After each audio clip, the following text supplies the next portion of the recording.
warahmatullahi wabarakatuh. Halo, selamat datang di channel Tamat, Talk About Matematika. Halo teman-teman, perkenalkan saya Tasya Nur Kamila dengan NPM 2221511124. Saya merupakan mahasiswi pendidikan matematika Fakultas Keguruan dan Ilmu Pendidikan Universitas Siliwangi.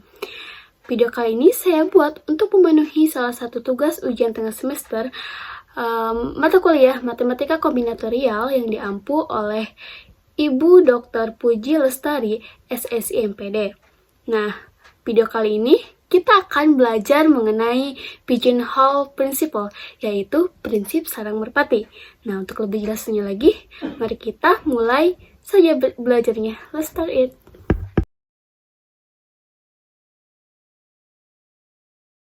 Nah, oke. Yang pertama kita akan membacakan dulu nih submateri dari pembahasan video kali ini. Yang pertama, kita akan mengetahui nih sejarah dari Pigeonhole Principle. Yang kedua, yaitu teorema dari Pigeonhole Principle tersebut. Yang terakhir, kita akan menyelipkan contoh-contoh soal dari Pigeonhole Principle. Nah, langsung saja kita bahas nih apa sejarah dari Pigeonhole Principle. Nah, sejarah dari Pigeonhole Principle.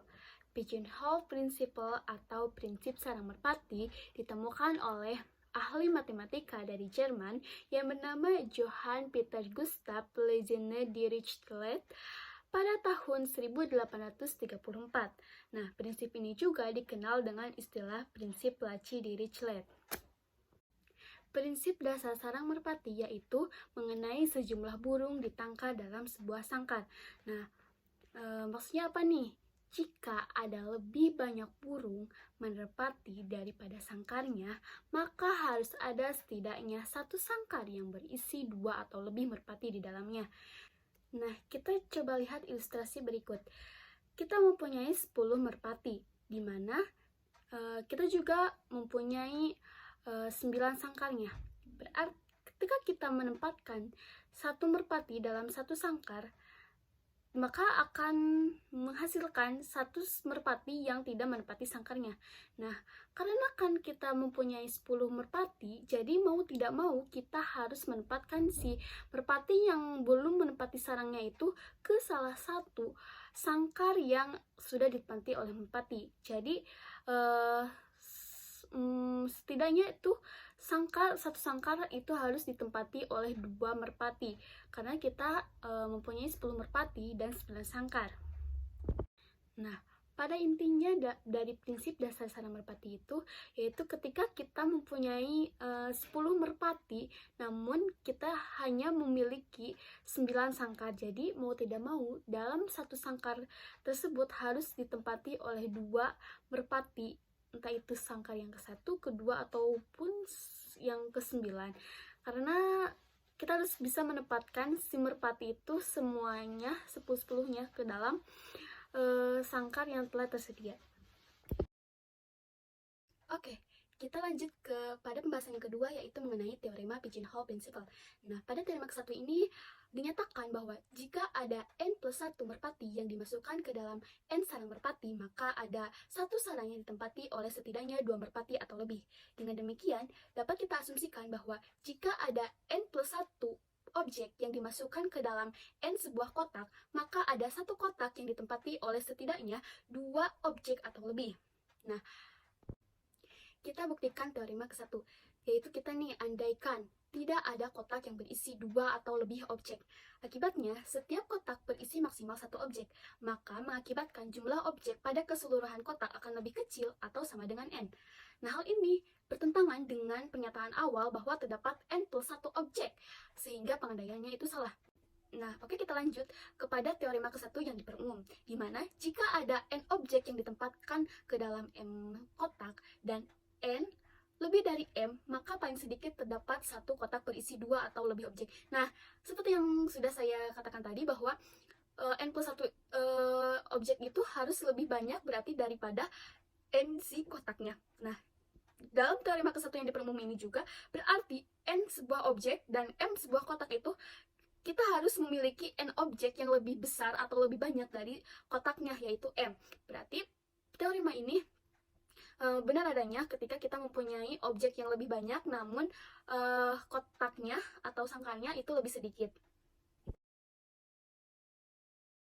Oke, untuk lebih memahami apa yang sudah kita pelajari atau kita bahas tadi mengenai teorema ke-1, kita akan beralih ke contoh soal nih. Ada 2 soal yang kita bahas. Yang pertama dulu ya. Yang pertama berbunyi, dari 3 orang yang mengambil mata kuliah matematika, pasti ada 2 orang berjenis kelamin yang sama. Nah, kita harus cari tahu dulu nih, mana yang diasumsikan sebagai N plus 1 objeknya, dan mana yang diasumsikan sebagai N atau penempatannya. Nah, kita tahu nih bahwa di dunia ini jenis kelamin yang resmi yaitu ada 2, perempuan dan laki-laki. Berarti jenis kelamin ini kita asumsikan sebagai N penempatan.